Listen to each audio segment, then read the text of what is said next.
Hello friends नमस्कार शुभ सकाळ समस्त को आशा कर प्रभु साई बाबा कृपा समस्त बहुत बढ़िया से थे बिंदास थे मुझे बहुत बढ़िया अच्छी तो ये सका टाइम आसी हो गला 7:30 पाखापाखि ए मु रोषे आरंभ करनी भाविली कि तो आपण मान सहित टी कथा रोषे आरंभ करवा तो चलते डेरी नक आज वीडियो को आरंभ करदे। तो पूर्व वीडियो में आपण मानू कही कि आम घर टी ढल पड़ार अच्छी एवं कम्प्लीट होगला ढल पड़गला सकाल माने पूरा पानी टोटाल दिया फुल पानी थिला बड़ा ए देखु किसी भी नहीं पूरा पानी माने पूरा पी जाइए पानी सब थुआ हो जाइए पर ताकू देदबा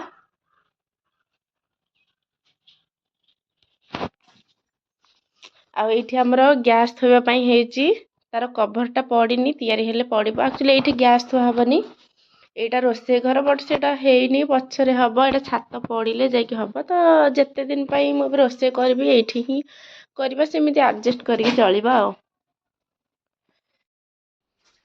ये तले आमर गैस थुआई सब जिन एपट सेपट हो पड़ी कौन करवा यहाँ कम्प्लीट हो सारापर जा जो जिन थोवा कथा थोब तो चल धन को बहुत सियाड़े नहीं जाइए छक आड़े बुलवाई ता भर मु भातटा जाए बसई लेट हो गला।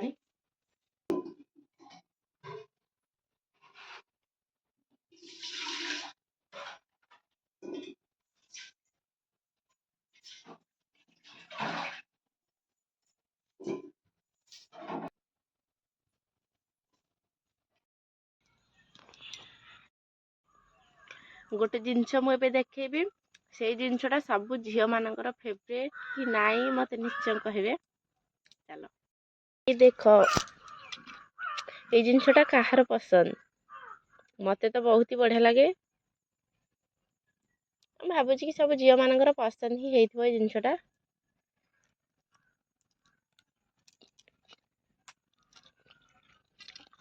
टेस्ट भी लगुच पूरा पाची ही जाइए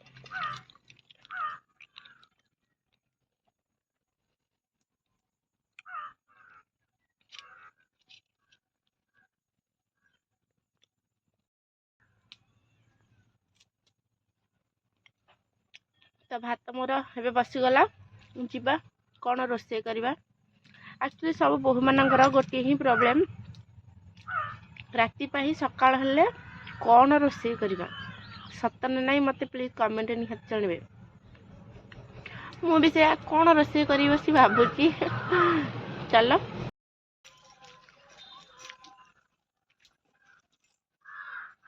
भात बसैकी मुझे भावुची कौन करवा देखा फ्रिज रे कौन सब परिवा अच्छी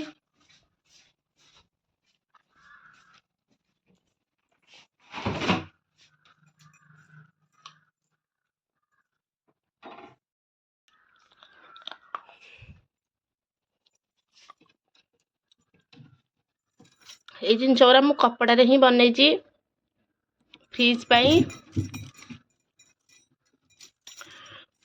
कपड़ा रे पुराना कपड़ा रे मु घर पाई कौन कौन सब बनई गोटे वीडियो रे मु आपण मानक निश्चय देदेवी हे देखंदु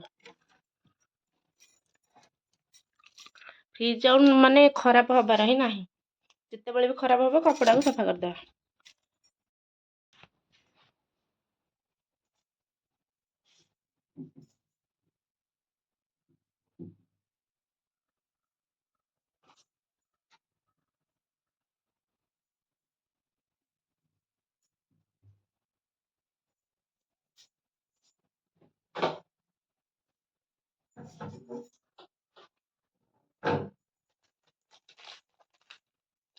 आपण मन तो जानी थे काली बाबू एनिवर्सरी चॉकलेट दे ही ठकी देले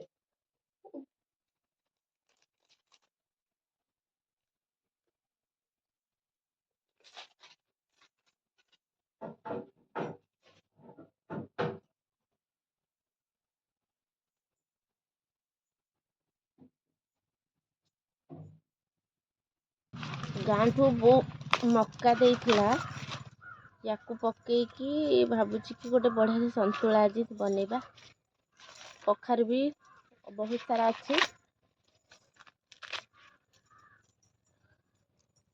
धन एजाए भी आसी ना बुलवाक जाइछन्ति जे आसी ना ମୋ ରୋଷେଇ ସରିଲେ ସେ ଆସନ୍ତୁ, କାହିଁକିନା ମୋତେ ଆସିଲେ ମୋତେ ରୋଷେଇ କରେଇ ହିଁ ଦେବେନି।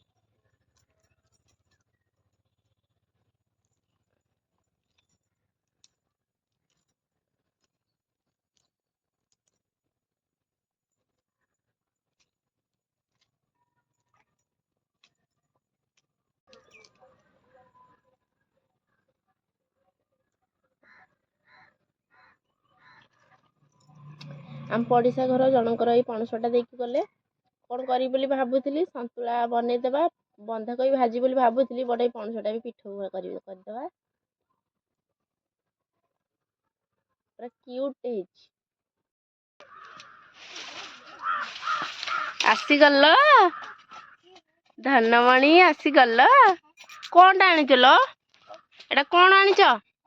କୁନି ପିଢା ଦେଖି ଥୋଇଲୁ ତଳେ ତଳେ ଥୋଇଲୁ। ଏଥିରେ କିଏ ବସିବ ଲୋ? ଏଥିରେ କିଏ ବସିବ? ଏଟା କୋଉଠୁ ଆଣିକି ଆସିଲୁ? କୋଉଠୁ ଆଣିଲୁ? କୁଆଡେ ଲୋ? ହେଇଆଡୁ ଆଣିକି ଆସିଲ? କୁଆଡେ ଯାଇଥିଲୁ? ଏଟା କ'ଣ କରିବା? ହ୍ୟାଲୋ ଫ୍ରେଣ୍ଡସ୍, ଏବେ ଟାଇମ୍ ଆସି ରାତି 8ଟା ହେଇଗଲାଣି। ତ ମୁଁ ଆପଣମାନଙ୍କୁ ପୂର୍ବ ଭିଡ଼ିଓରେ ଦେଖେଇଥିଲି କି ମୁଁ ମେଳାରୁ ମାନେ ସେ ଯେଉଁ ଶୁଆଶାରୀର ଝୁଲଣା ଆଣିଥିଲି, ତାକୁ କେଉଁଠି ଲଗେଇଲେ ସୁନ୍ଦର ଦେଖାଯିବ। ତ ଚାଲନ୍ତୁ ଦେଖିବା କେଉଁଠି ଲଗେଇଲେ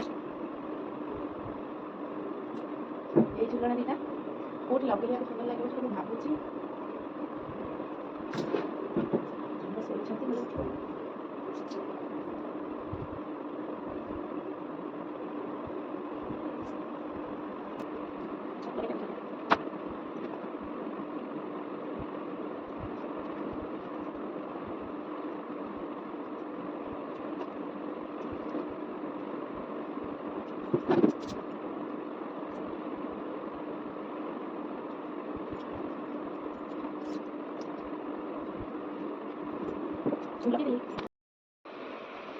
ତ ଏବେ ଫାଇନାଲି ଲାଗିଗଲା। ଇଏ ଦେଖନ୍ତୁ, ଆଉ କେମିତି ଲାଗୁଛି ମୋତେ କମେଣ୍ଟରେ ନିହାତି ଜଣେଇବେ। ମୁଁ ଟିକେ ଦୂରକୁ ଯାଇ ଦେଖେଇ ଦେଇଛି।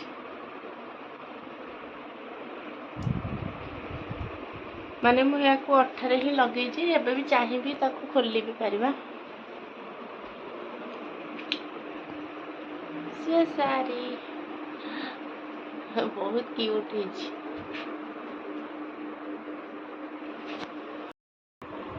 ତ ୟାକୁ ମୁଁ କେଉଁଠି ଲଗେଇବି ବୋଲି ଭାବୁଥିଲି, ଫାଇନାଲି ଆଜି ଲଗେଇଦେଲି। ଆଉ କେମିତି ଲାଗୁଛି ମୋତେ କମେଣ୍ଟରେ ନିହାତି ଜଣେଇବେ। ଧନ ଏଇଠି ଶୋଇପଡ଼ିଲେଣି।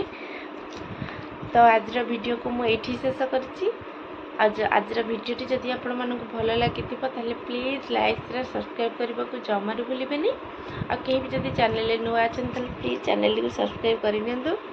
ତ ଆଜିର ଭିଡ଼ିଓକୁ ମୁଁ ଏଇଠି ଶେଷ କରିଛି। ଆପଣମାନଙ୍କ ସହିତ ପୁଣି ଥରେ ଦେଖା ହେବା ଆଉ ଏକ ନେକ୍ସଟ ବ୍ଲଗ୍ରେ। ରହୁଛି, ବାଏ ବାଏ।